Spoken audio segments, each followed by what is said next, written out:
বিসমিল্লাহির রহমানির রহিম। সরকারি তুলারাম কলেজের বাংলা বিভাগের অনলাইন ক্লাসের অংশগ্রহণকারী সকল শিক্ষার্থীদেরকে আমার পক্ষ থেকে শুভেচ্ছা এবং স্বাগতম। আশা করি তোমরা সকলেই এই প্রতিকূল পরিবেশের মধ্যেও ভালো আছো। আমি আল্লাহ তাআলার ইচ্ছায় ভালো আছি। আমাদের সকলকে ধন্যবাদ জানিয়ে আজকের আমাদের আলোচ্য বিষয়ের সূচনা করছি। তোমাদের ইতিপূর্বে ফোর্থ ইয়ারের ক্লাসে আমি অংশগ্রহণ করেছিলাম করে আমার মনে নেই। দীর্ঘদিন পরে তোমাদের সাথে অনলাইন ক্লাসে অংশগ্রহণ করে আমি ব্যক্তিগতভাবে আল্লাহর কাছে শুকরিয়া আদায় করছি। চতুর্থ বর্ষ অনার্সের মধ্যে যে আমি যে বিষয় নিয়ে তোমাদের সাথে আলোচনা করব সেটা হলো বাংলা কবিতা। তো আমার কথা যদি তোমাদের কোনো অস্পষ্টতা থাকে, দুর্বোধ্যতা থাকে এবং শব্দ যদি শুনতে কোনো অসুবিধা হয় তাহলে আমাকে বলবে। আমাদের বাংলা কবিতার মধ্যে আমরা আজকের আলোচ্য বিষয় আমাদের পাঠ্য বিষয়ের মধ্যে কবি ফরুক আহমেদকে আমরা আলোচনা করব। ফরুক আহমেদকে নিয়ে আলোচনার শুরুতে আমি বলতে চাই যে কোনো কবিকে বুঝতে হলে, তার কাব্যকে বুঝতে হলে, সৃষ্টিকর্মকে বুঝতে হলে, উপলব্ধি করতে হলে, আলোচনা করতে হলে আমাদেরকে ফিরে তাকাতে হয় সেই কবির সমসাময়িক সমসাময়িক রাজনৈতিক, সাংস্কৃতিক, অর্থনৈতিক প্রেক্ষাপটের দিকে। তোমরা জানো বাংলা কাব্য সাহিত্যের মধ্যে, বাংলা সাহিত্যের ইতিহাসে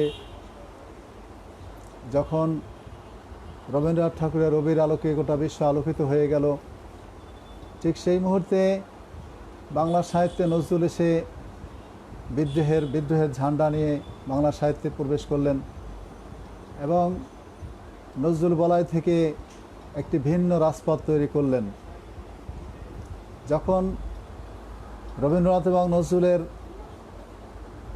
আধিপত্য বাংলা সাহিত্যে বিস্তার লাভ করলো,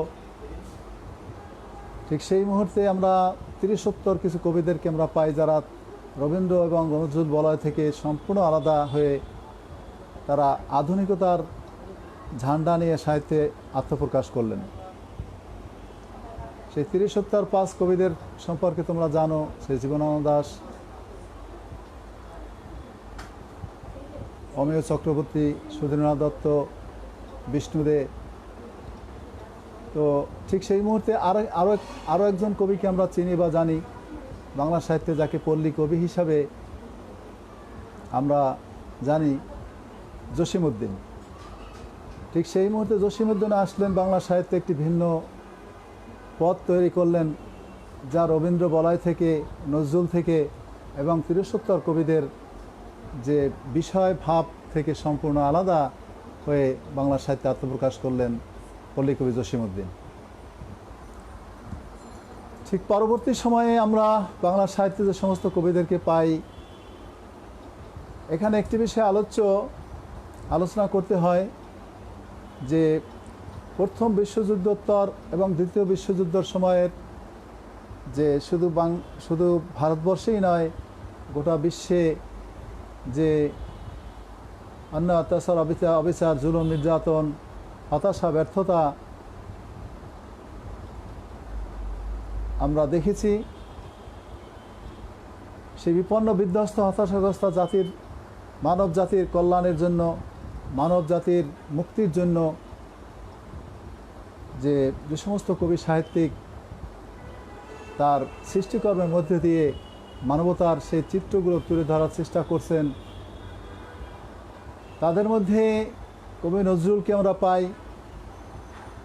এরপরে পরবর্তীতে যে 5 কবির কথা আমরা বললাম, তাদের মধ্যেও সেই মানবতার যে চিত্রটি আমরা লক্ষ্য করি। আমাদের আলোচ্য কবি ফররুখ আহমেদ, দেখো, প্রত্যেক মানুষের একটা ব্যক্তিত্ব থাকে, ব্যক্তি স্বাতন্ত্র্য থাকে, প্রত্যেক মানুষের মধ্যেই বিশেষ কিছু গুণের সমন্বয় থাকে। এই কারণে বাংলা সাহিত্যে যত কবি সাহিত্যিক আমরা দেখি যে প্রত্যেক কবি সাহিত্যিককে তার সেই বিশেষণে বিশেষিত করা হয়। যেমন রবীন্দ্রনাথ ঠাকুরকে আমরা বিশ্বকবি হিসাবে বলি বা জানি, নজরুলকে বিদ্রোহী কবি হিসাবে আমরা জানি,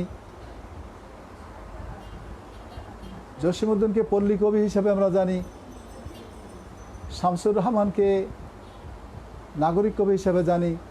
এভাবে এক এক কবিকে এক এক বিশেষণে বিশেষিত করা হয়, কারণ তার কবি সত্তার মধ্যে একটা বিশেষ গুণ বা বিশেষ ধরনের বৈশিষ্ট্য লক্ষ্য করা যায়, আর সেই বৈশিষ্ট্যের আলোকেই সেই কবিকে বিশেষায়িত করা হয়। আমাদের আলোচ্য কবি ফররুখ আহমেদ, তাকে আমরা ইসলামী জাগরণের কবি হিসাবে বিশেষিত করি। আমাদের আলোচ্য কবি ফররুখ আহমেদ 1918 সালের 10ই জানুয়ারি প্রাক্তন যশোরের মাগুরা জেলায় জন্মগ্রহণ করেন এবং 1974 সালে তিনি মৃত্যুবরণ করেন। তার প্রথম কাব্যগ্রন্থের নাম সাত সাগরের মাঝি, যে কাব্যটি আমাদের পাঠ্য, যে কাব্যটি আমাদের আলোচনা করতে হবে, যা থেকে আমাদের পরীক্ষায় প্রশ্ন উত্তর করতে হবে। এই সাত সাগরের মাঝি কাব্যটি আমরা লক্ষ্য করি যে 1944 সালে প্রকাশিত হয়, যখন দ্বিতীয় বিশ্বযুদ্ধের শেষ প্রান্তে এসে তিনি যখন কাব্যজগতে আত্মপ্রকাশ করেন, তখন বিশ্বযুদ্ধ চলছে। শুধু ভারতবর্ষ নয়, গোটা বিশ্ব আলোড়িত বিলোড়িত, অন্যায়, অত্যাচার, অবিচার, জুলুম, নির্যাতনে ভরপুর, যেখানে মানবিকতা নয় আনবিকতায় ছিল ধর্ম, জীবনের অস্তিত্ব রক্ষা করাই যেখানে আরাধ্য ছিল, সেই বিপন্ন বিধ্বস্ত হতাশাগ্রস্ত জাতির মধ্যে মানব কল্যাণ কামনা করে, মানব কল্যাণে উদ্বুদ্ধ হয়ে আমাদের আলোচ্য কবি ফররুখ আহমেদকে আমরা তার কাব্যজগতে আত্মপ্রকাশ করতে দেখি। দেখো, যেহেতু ফররুখ আহমেদের বিশেষণ যেটা আমরা বললাম একটু পূর্বে, ইসলামী জাগরণের কবি, ইসলামী আদর্শের কবি বা ইসলামী পুনর্জাগরণের কবি কেন বলা হয়? আমরা জানি ইসলাম ধর্ম হযরত মুহাম্মদ সাল্লাল্লাহু আলাইহি সাল্লামের মাধ্যমে আল্লাহ সুবহানাহু ওয়া তাআলা ইসলামকে দুনিয়াতে পাঠিয়েছেন, কোরআন শরীফ পাঠালেন, নবীর মাধ্যমে গোটা বিশ্ববাসীর কল্যাণের জন্য, বিশ্ববাসীর মুক্তির জন্য ইসলাম ধর্মকে প্রেরিত করলেন। সেই ইসলামের চেতনায় উদ্বুদ্ধ হয়ে কলমা লা ইলাহা ইল্লাল্লাহ মুহাম্মাদুর রাসূলুল্লাহ সাল্লাল্লাহু আলাইহি সাল্লাম, এই কলমার আদর্শে উদ্বুদ্ধ হয়ে একটা জিনিস লক্ষণীয়, হুজুর সাল্লাল্লাহু আলাইহি সাল্লাম যেহেতু এই কবির চিন্তা চেতনা, ধ্যান ধারণা এবং তার সৃষ্টিকর্মের মধ্যে ইসলামী জীবনবোধ, ইসলামী চেতনা, ইসলামের আদর্শ, ইসলামের পুনর্জাগরণের বিষয়টি ওখানে স্পষ্ট হয়ে উঠেছে যে কীভাবে ইসলামের সূচনা লগ্নে ইসলামের পরিবেশটি কেমন ছিল।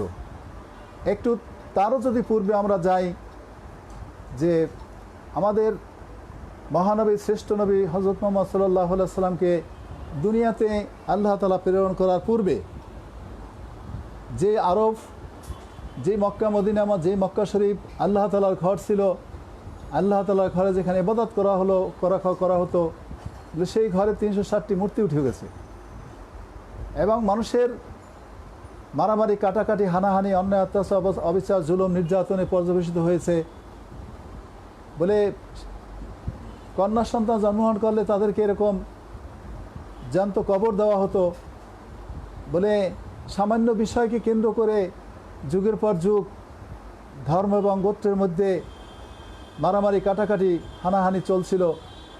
সেই এক বিপন্ন, বিধ্বস্ত, হতাশাগ্রস্ত মানব জাতির মধ্যে মানব জাতির কল্যাণের জন্য মানব জাতির কামিয়াবির জন্য, সুখ শান্তি সফলতার জন্য আল্লাহ সুবহানাহু ওয়া তাআলা মুহাম্মদ রাসূলুল্লাহ সাল্লাল্লাহু আলাইহি সাল্লামকে দুনিয়াতে প্রেরণ করলেন।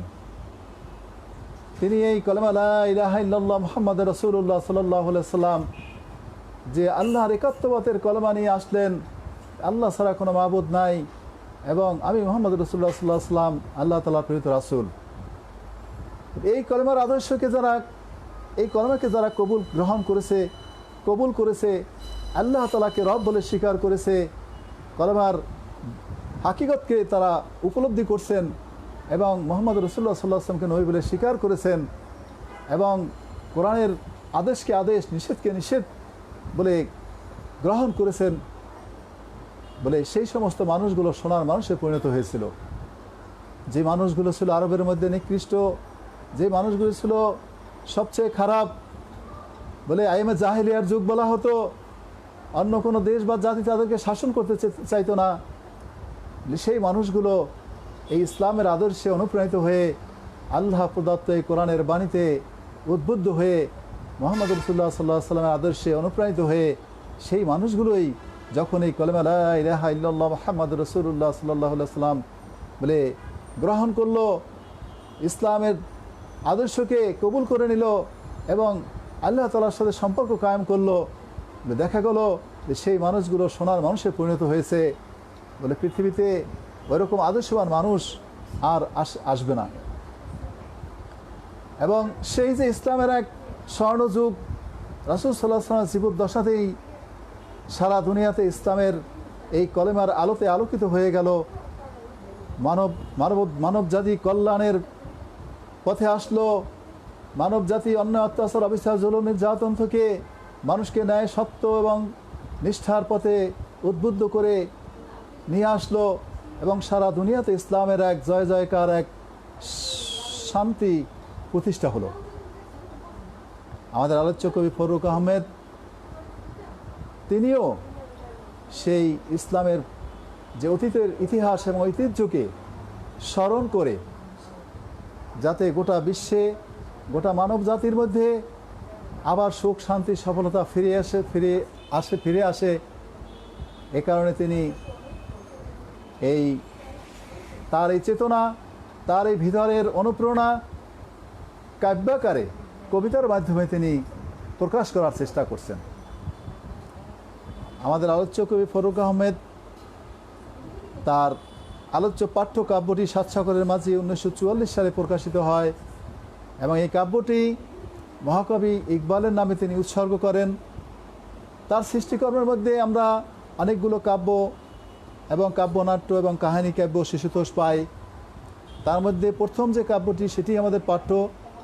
এই কাব্যটি 1944 সালে প্রকাশিত হয়, সাত সাগরের মাঝি। দ্বিতীয় কাব্যের নাম হল সিরাজ মনিরা, 1952 সালে প্রকাশিত হয়। তৃতীয় কাব্যটির নাম মুহূর্তের কবিতা, 1963 সালে প্রকাশিত হয়। চতুর্থ একটি কাব্যনাট্য যা নৌফেল ও হাতেম, 1964 সালে প্রকাশিত হয়। এরপরে কাহিনী কাব্য হাতেম তাই, এটি প্রকাশিত হয় 1966 সালে। আর শিশুতোষ প্রকাশিত হয় পাখির বাসা, হরফের ছড়া, এগুলো প্রকাশিত হয় পরবর্তীতে। আমাদের আলোচ্য কবি ফারুক আহমেদ তিনি 1934 সালে খুলনা জেলা স্কুল থেকে এসএসসি পাশ করেন এবং 1939 সালে রিপন কলেজ থেকে এইচএসসি পাশ করেন। একটি বিষয় লক্ষণীয় যে একজন কবি এবং সাহিত্যিক হিসেবে পরিচিতি লাভ করার জন্য, কাব্য কবিতা লেখার জন্য যে বাংলা সাহিত্য পড়তে হয় বিষয়টি এমন নয়। আমাদের বাংলা সাহিত্যের অনেক শ্রেষ্ঠ কবি আছেন, যে সমস্ত কবি সাহিত্যিকরা বাংলা সাহিত্যে লেখাপড়া করেননি কিন্তু বাংলা সাহিত্যের শ্রেষ্ঠ কবি হিসেবে পরিচিতি লাভ করেছেন। জীবনানন্দ দাশ তিনি কিন্তু বাংলা সাহিত্যের কবি ছিলেন না, বাংলা সাহিত্য উপর লেখাপড়া করেননি, তিনি ইংরেজি সাহিত্য পড়াশোনা করছেন। এরপরে আমাদের যে আলোচ্য কবি ফারুক আহমেদ, উনি কিন্তু দর্শন শাস্ত্রে অনার্স করছেন, অনার্স মাস্টার করছেন। তো উনি দর্শন শাস্ত্রে অনার্স মাস্টার করার পরে সাংবাদিকতায় তিনি অংশগ্রহণ করেন। এরপরে তিনি সরকারি চাকরিতে যোগদান করেন। প্রথম তিনি ঢাকা বেতারে চাকরি গ্রহণ করেন। তিনি কাব্যের পাশাপাশি কবিতার ক্ষেত্রে কিছু সনেটও তিনি রচনা করেন, তাতেও তিনি খ্যাতি অর্জন করেন। তো আমাদের আলোচ্য কাব্যটি যে সাত সাগরের মাঝি আমরা আলোচনা করব বা পড়ব, দেখো এখানে যে বিষয়টি আমরা লক্ষ্য করি, যে কোনো বিষয়ের নামকরণের মধ্য দিয়েই তার তাৎপর্য অনেকটা প্রস্ফুটিত হয়ে ওঠে। যে সাত সাগরের মাঝি, এই যে নামকরণটি, পৃথিবীতে আমরা জানি 7টি মহাসাগর আছে।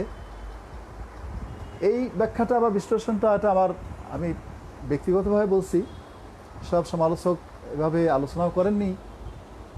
যে যেহেতু সাতটি সাগরকে তিনি নিয়ে আসছেন, তার কবিতাগুলো রূপক হিসাবে আমরা জানি।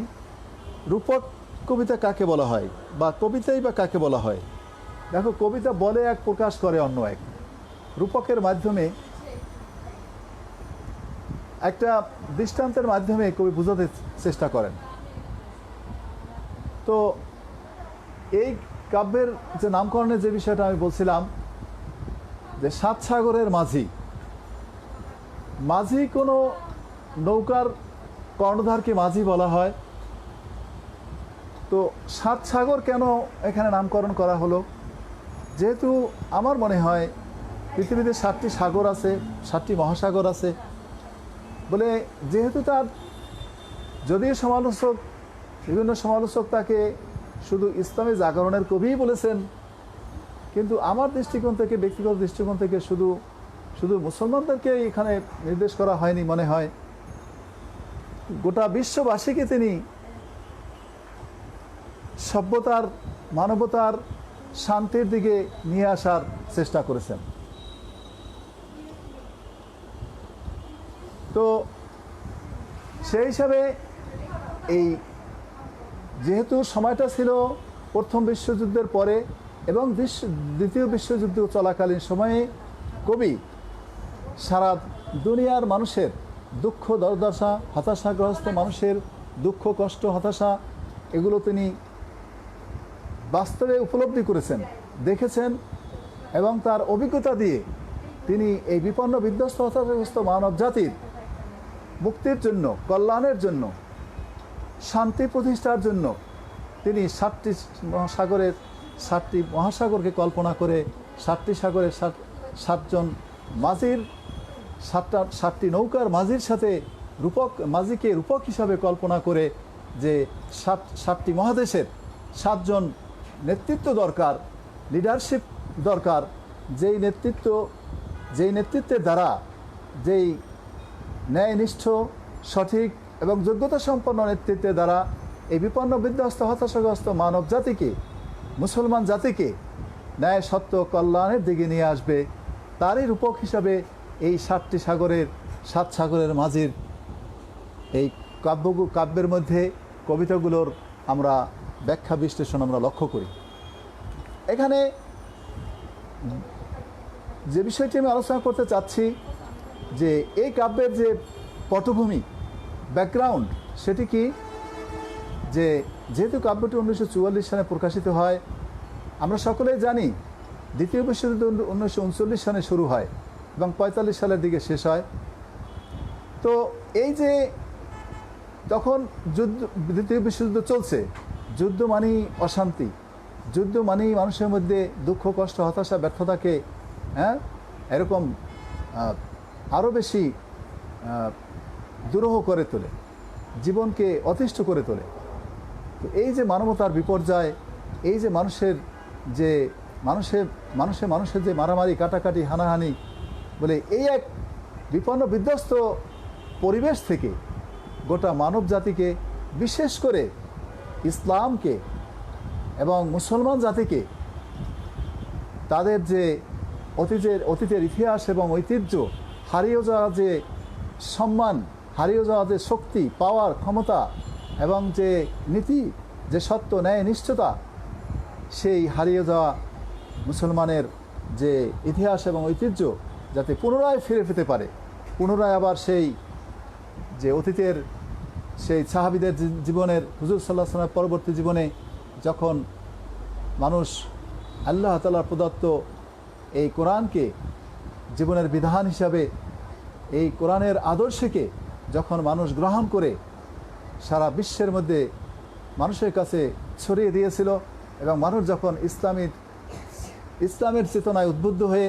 ইসলামের আদর্শে উদ্বুদ্ধ হয়ে ইসলামকে গ্রহণ করে সেই ঈমান, আকীদা, তাকওয়া, তাওয়াক্কুল, ইখলাস এবং আখলাকের মাধ্যমে তারা যেভাবে শান্তি প্রতিষ্ঠা করেছিলেন, গোটা দুনিয়াতে মানুষের মধ্যে এক অনাবিল সুখ, শান্তি আর সফলতার বাণী পৌঁছে দিয়েছিলেন, সেই অতীতের সেই হারিয়ে যাওয়া ইতিহাস এবং ঐতিহ্যকে, বিশেষ করে মুসলমানের এই ঈমান এবং তাকওয়া, তাওয়াক্কুল আর শক্তি আর ক্ষমতাকে ফিরে পাওয়ার জন্য কবি এই মাঝিরূপ নেতৃত্বকে তিনি কামনা করছেন, কল্পনা করছেন এবং আশা করছেন, যাতে করে আজকের এই বিপন্ন বিধ্বস্ত হতাশাগ্রস্ত মুসলিম জাতির মধ্যে আবারও নতুন কোনো নেতৃত্ব আসবে, নেতা আসবে, যেই নেতার নেতৃত্বে মুসলমান জাতি তাদের ঘুমন্ত জাতিকে জাগ্রত করবে,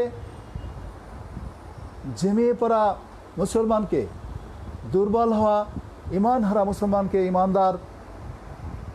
ঈমানের শক্তিতে শক্তিমান করবে,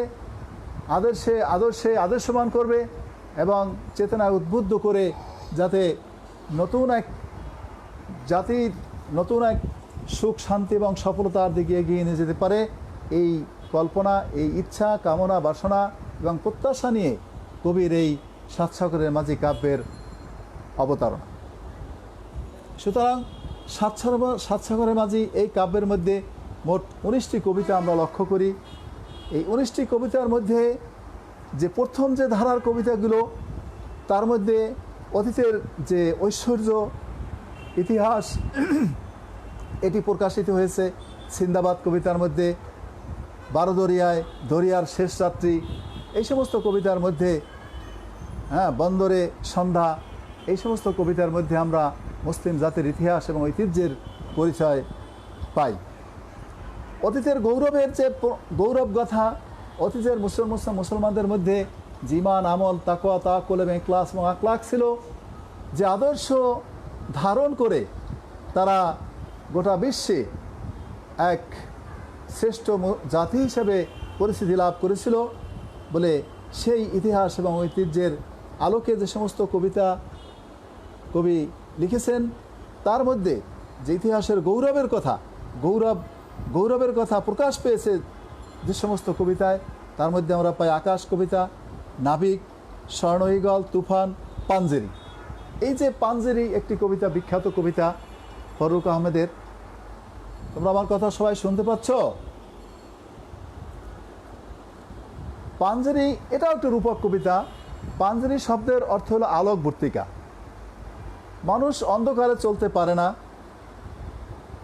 আলো যেভাবে মানুষকে পথ দেখিয়ে দেয়, তার গন্তব্যস্থলে পৌঁছতে সহায়ক হিসেবে কাজ করে, মানুষকে অন্ধকার থেকে আলোর দিকে নিয়ে যায়, ঠিক অনুরূপভাবে পাঞ্জেরি কবিতার মধ্যেও আমরা পাঞ্জেরির নামকরণের মধ্য দিয়েও কিন্তু সেটি আমরা লক্ষ্য করি যে আলোকবর্তিকা, অর্থাৎ এই যে এখন অন্ধকার যুগ, এই যে মানুষের হতাশা, ব্যর্থতার যুগ, অন্যায়, অত্যাচার, অবিচার, জুলুম, নির্যাতনের যে একটা পরিবেশ, বিপন্ন বিধ্বস্ত, যুদ্ধে হতাশাগ্রস্ত হয়েছে মানুষে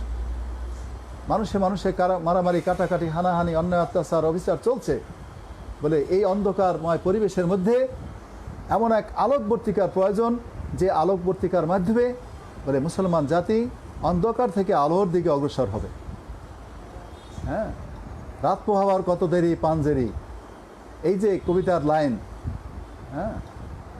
রাত পোহাবার কত দেরি, তার মানে কি এখনো প্রভাত আসেনি, অন্ধকার চলছে, যে ঝড় বিক্ষুব্ধ বলে সমুদ্রের মধ্যে সাইক্লোন, বন্যা, তুফান, ঝড় প্রবাহিত হচ্ছে বলে, তার মধ্যে মাঝি তার নৌকা চালাচ্ছে, নৌকার মধ্যে এরকম যাত্রীরা অপেক্ষা করতে, যাত্রী আছে, মাঝির যিনি নৌকার কর্ণধার, তার দায়িত্ব কর্তব্য হলো যে এই নৌকাকে তার গন্তব্যস্থানে পৌঁছে দেয়া, সমুদ্রের কিনারে তীরে তীরে পৌঁছে দেয়া। তো এই যে পাঞ্জেরি আলোকবর্তিকা রূপক হিসাবে এখানে এসেছে, যে রূপকের মাধ্যমে এই অন্ধকারাচ্ছন্ন, এই বিপন্ন বিধ্বস্ত মানুষের দুঃখ কষ্ট হতাশা এটাকে অন্ধকার হিসাবে তিনি কল্পনা করছেন এবং এর থেকে পরিত্রাণের জন্য, মুক্তির জন্য, এর থেকে মুক্তি পাওয়ার জন্য যে যা দরকার, যে জিনিসটি প্রয়োজন সেটি হলো আলোকবর্তিকা অথবা এই যে যোগ্য নেতৃত্ব, সৎ নেতৃত্ব, বলিষ্ঠ নেতৃত্ব। সুতরাং আমরা যেটা আলোচনা করছি কবির এই কাব্যের মধ্যে আমরা যে বিষয়গুলো পাচ্ছি সেটি হলো যে ইসলামী পুনর্জাগরণের কবি। তাকে এই কারণেই বলা হয় পুনর্জাগরণ মানে পুনরায় আবার জেগে ওঠো। যে মুসলমান জাতি তাদের সে হারানো, তাদের সে যে জিনিসটা হারিয়ে ফেলছে, আর হারিয়েছে কি আসলে হাকিকত, বাস্তবতা, রিয়ালিটি, যেটা আসলে যে সমস্ত গুণ, কোয়ালিটি, বৈশিষ্ট্য থাকলে একজন মানুষ পরিপূর্ণ মুসলমান হতে পারে, মুমিন হতে পারে, আল্লাহ তাআলার দরবারে সে খাঁটি মুসলমান হিসেবে কবুল হইতে পারে। এজন্য তার যে গুণটা দরকার প্রথম সেটা হলো ইমানের গুণ। সেই ইমান যদি তার মধ্যে প্রতিষ্ঠিত হয়, ইমানের শক্তিতে যদি শক্তিমান হয়, তখন তার আমল সুন্দর হবে, আখলাক সুন্দর হবে, তার সমস্ত কার্যক্রমের মধ্যে সততা আসবে, ন্যায়নিষ্ঠা আসবে। সে তখন অন্যায় অত্যাচার অবিচারকে বাদ দিয়ে ন্যায় সত্য সুন্দরকে প্রতিষ্ঠা করবে, নিজেও সত্যের উপর চলবে, হকের উপর চলবে, নিজেও বলে আল্লাহ তাআলাকে শ্রেষ্ঠ বলে স্বীকার করবেন, স্রষ্টা বলে স্বীকার করবেন এবং আল্লাহ তাআলার হুকুমের উপর উঠবে এবং মুহাম্মদ সাল্লাল্লাহু আলাইহি ওয়াসাল্লামের তরিকার উপর চলবে, যাতে করে সে দুনিয়ায় সুখ শান্তি সফলতা কামিয়াবি লাভ করবে। আর চিরস্থায়ী সফলতা যেটা মুসলমান বিশ্বাস করি আমরা, আখিরাতে চিরস্থায়ী সফলতা, মানুষ জান্নাত পেয়ে যাবে। এখন বর্তমান দুনিয়াতে যেহেতু মুসলমান তাদের আসল ইমান, আকিদা, তাওয়াক্কুল, নামাজ ইত্যাদি যত ধরনের কোয়ালিটি গুণ মুসলমানের মধ্যে আছে, আজকে সেই গুণগুলো কিন্তু মুসলমান হারিয়ে ফেলছে। এই মুসলমান তার এই হারানো গুণকে, হারানো ঐতিহ্যকে, হারানো সম্পদকে যাতে মুসলমান ফিরে পেতে পারে এবং মুসলমান সেই ইমানে গুণান্বিত হয়ে, ইমানের গুণে গুণান্বিত হয়ে ইমানকে অর্জন করে, তাকওয়াকে অর্জন করে, বলে আমলের উপর উঠতে পারে, নামাজকে প্রতিষ্ঠা করতে পারে, সৎকর্ম করতে পারে, আখলাককে সুন্দর করতে পারে। এই জন্য ফারুক আহমেদ তার এই সাতসাগরের মাঝি কাব্যের মধ্যে মুসলমান জাতিকে, যে মুসলমান জাতি তাদের ইমান হারিয়ে, আমল হারিয়ে, তাদের ন্যায় নীতিকে হারিয়ে তারা এখন ঘুমিয়ে পড়েছে, তারা এখন অন্যান্য জাতির মতো তাদের মধ্যে অন্যায় অত্যাচার, জুলুম, নির্যাতন প্রবেশ করছে। মুসলমান জাতি যাতে তাদের ভুল বুঝতে পারে, তাদের ত্রুটিগুলো চিহ্নিত করতে পারে এবং চিহ্নিত করে তারা সংশোধন করে এই ঘুমন্ত মুসলিম জাতিকে জাগ্রত করে, যাতে তারা এরকম সেই অতীত ইতিহাস, ঐতিহ্যকে ধারণ করে ইসলামের সেই অতীত প্রেরণাকে, অতীত যে শক্তিকে আবার পুনরুদ্ধার করতে পারে, পুনরুদ্ধার করে তারা আল্লাহ তাআলার পক্ষ থেকে ইসলামের যে আসল হাকিকত, ইসলামের যে আসল শক্তি সেটি অর্জন করতে পারে, যাতে করে আসমান থেকে আল্লাহর পক্ষ থেকে বলে রহমত বরকত নাজিল হবে এবং মুসলমান জাতি সেটি গ্রহণ করে নিজেরাও সুখ শান্তি সফলতার মধ্যে আসবে এবং তাদের প্রভাবে গোটা বিশ্বের মধ্যে এক শান্তিময় পরিবেশ কায়েম হবে। বলে আলোচ্য কাব্য ফারুক আহমেদের সাতসাগরের মাঝি কাব্যের মধ্যে আমরা এই বিষয়গুলো লক্ষ্য করি। এছাড়া ইসলামের আদর্শ থেকে বিচ্যুতি প্রকাশ পেয়েছে এ ধরনের কিছু কবিতা আছে, যেমন হে নিশানবাহী নিশান, তারপর সাতসাগরের মাঝি কবিতায়। এছাড়া দুঃখ কষ্ট বিষয়ক কিছু কবিতা আছে, যেমন লাশ একটা বিখ্যাত কবিতা, বলে ফারুক আহমেদের বিখ্যাত কবিতা লাশ, আওলাদ। এই সমস্ত কবিতার মধ্যে কিছু হতাশা, কিছু ব্যর্থতা, কিছু দুঃখ, কিছু কষ্টের প্রতিফলন আমরা লক্ষ্য করি। রোমান্টিকতার মধ্যেও কিছু রোমান্টিক কবিতা এখানে আছে, শাহরিয়ার, ঝরকায় ইত্যাদি কবিতার মধ্যে কিন্তু রোমান্টিক মনোভাব প্রকাশ পেয়েছে। কবির বেকুলতা ও অতৃপ্তির সুর আমরা প্রকাশিত পাই তার বিখ্যাত কবিতা দাহুক এই কবিতার মধ্যে দিয়ে। তার যে অতৃপ্তির সুর, ব্যর্থতার সুর, তার যে হৃদয়ের যে অন্তর্জালার যে বেদনার সুর, এটি এই কবিতার মধ্যে আমরা লক্ষ্য করি। যাই হোক, আমার আলোচ্য বিষয় যে ফারুক আহমেদকে বুঝতে হলে শুরুতে আমি বলেছিলাম যে তার কাব্য, তার সৃষ্টিকর্মকে বুঝতে হলে আমাদেরকে সমসাময়িক সামাজিক, রাজনৈতিক, অর্থনৈতিক, সাংস্কৃতিক প্রেক্ষাপটকে উপলব্ধি করতে হবে। আর সেটা কি, যে সেটা ছিল যে আমরা তো পরাধীনতার শৃঙ্খলে আবদ্ধ ছিলাম। সেই ভারতবর্ষ ব্রিটিশদের 200 বছরের গোলামিতে আমরা আবদ্ধ ছিলাম এবং তাদের সেই অন্যায়, অত্যাচার, অবিচার, জুলুম, নির্যাতনের শিকার হয়ে যখন শেষ প্রান্তে আমরা চলে আসছি, ভারতবর্ষ গণতন্ত্রের আন্দোলনে, ব্রিটিশ বিরোধী আন্দোলনে যখন একদম চরম পর্যায়ে পৌঁছেছিল সেই 30-এর দশকের শেষের দিকে এবং 40-এর দশকের প্রথম দিকে। তো এই যে প্রথম বিশ্বযুদ্ধের পরবর্তী এবং দ্বিতীয় বিশ্বযুদ্ধের সময় শুধু ভারতবর্ষেই নয়, গোটা বিশ্বে যে এক আলোড়ন বিলোড়ন এবং হতাশা এবং ব্যর্থতার যে প্রতিফলন ঘটেছিল, ঠিক সেই মুহূর্তে আমাদের এই আলোচ্য কবি ফররুখ আহমেদের আত্মপ্রকাশ। ছাত্র জীবনেই তিনি কবিতা লিখে কবি হিসাবে পরিচিতি লাভ করেন এবং তার প্রথম কাব্যই হলো সাত সাগরের মাঝি, যেই কাব্যের মধ্য দিয়ে আমরা তাকে শ্রেষ্ঠ কবি হিসাবে, শ্রেষ্ঠ কবির অভিধায় অভিহিত করতে পারি। তার তোমরা জানো, প্রত্যেক কবিতার মধ্যেই বা কাব্যের মধ্যেই দুটো দিক থাকে। একটি হলো যে তার আঙ্গিক ভাবগত দিক, বিষয়গত দিক, যে কবিতার মধ্যে কবি কি বলতে চেয়েছেন, এর বিষয়বস্তু কি, কবিতা লেখার উদ্দেশ্যটা কি। আরেকটি হলো যে আঙ্গিক বৈশিষ্ট্য, যাকে বলা হয় যে গঠনগত দিক থেকে, যে একজন মানুষের শারীরিক বৈশিষ্ট্য, তার গঠনগত চেহারা, কালো, ফর্সা অথবা বেটে লম্বা যাই হোক না কেন, বলে তার এটা হলো তার বাহ্যিক গঠন। আরেকটি হলো তার ভিতরকার, তার ব্যক্তিসত্তা, তার মনুষ্যত্ব, তার আদর্শ, তার সততা, তার ন্যায়নিষ্ঠা, মানুষটি কেমন, চরিত্রবান কিনা, বলে এই দিকটি, তার জ্ঞান বুদ্ধি কেমন। আরেকটা হলো যে তার বাহ্যিক অবয়বটা কেমন, তার চেহারাটা কেমন। ঠিক অনুরূপভাবে কবিতার মধ্যে দুটি দিক, একটা হলো তার বিষয়গত ভাব বা ভাবগত, আরেকটা হলো আঙ্গিকগত, যে অবয়বগত, গঠনগত।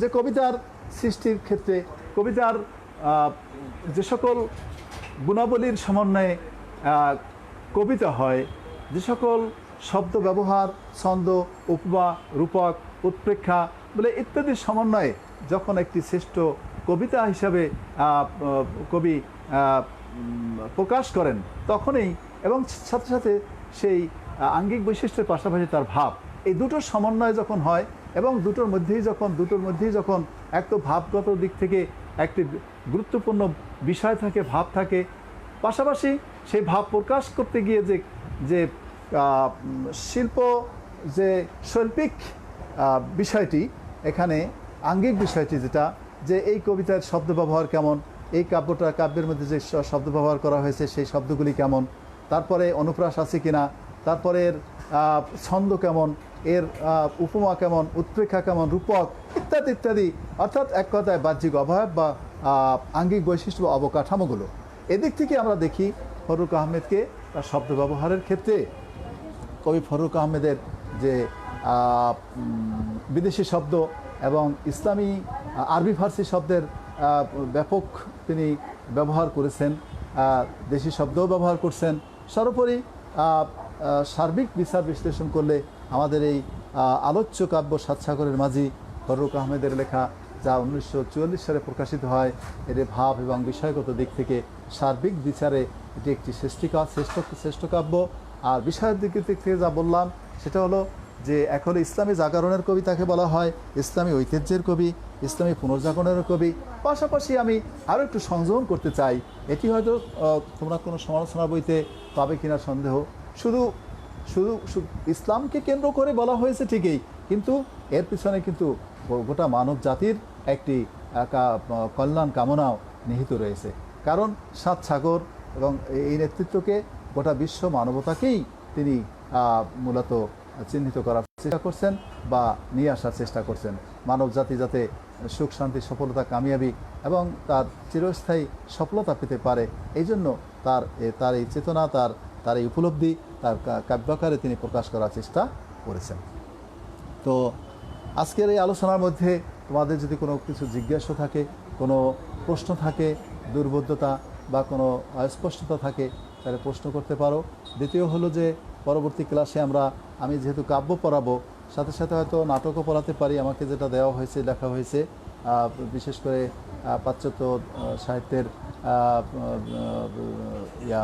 ট্র্যাজেডি নাটক, তোমার ইডিপাস নাটক, এটাও পড়াতে পারি। আর এই কাব্যগুলো আমি শেষ করবো, এরপরে হয়তো শামসুর রহমান আলোচনা করতে পারি, বা আহসান হাবিব, যে কোনো একটা, এরপরে আমরা আলোচনা করব।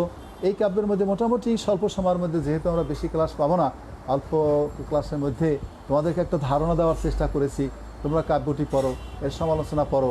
যদি এর মধ্যে পড়তে গিয়ে, আলোচনা করতে গিয়ে, ব্যক্তিগতভাবে বা বাসায় পড়তে গিয়ে কোনো ধরনের কোনো অস্পষ্টতা, দুর্বোধ্যতা, কোনো সমস্যার সৃষ্টি হয়, আমাকে ফোন করে ব্যক্তিগতভাবে তোমরা এর আমার সাথে শেয়ার করবে। এটা তোমরা সেই অনুমতি দেওয়া হলো। বাকি আমার জন্য দোয়া করো, আমিও তোমাদের জন্য দোয়া করছি।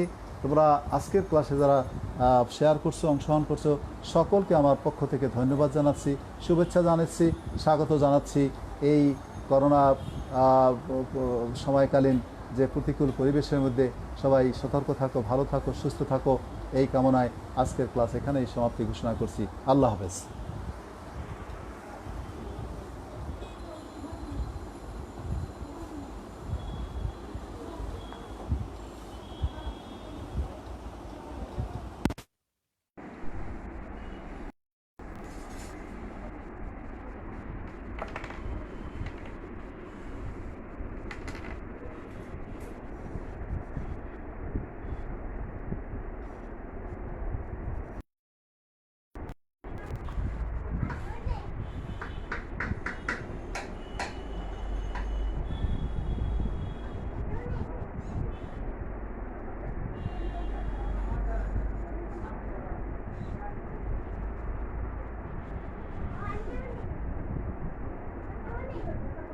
জুবাইর, জুবাইর।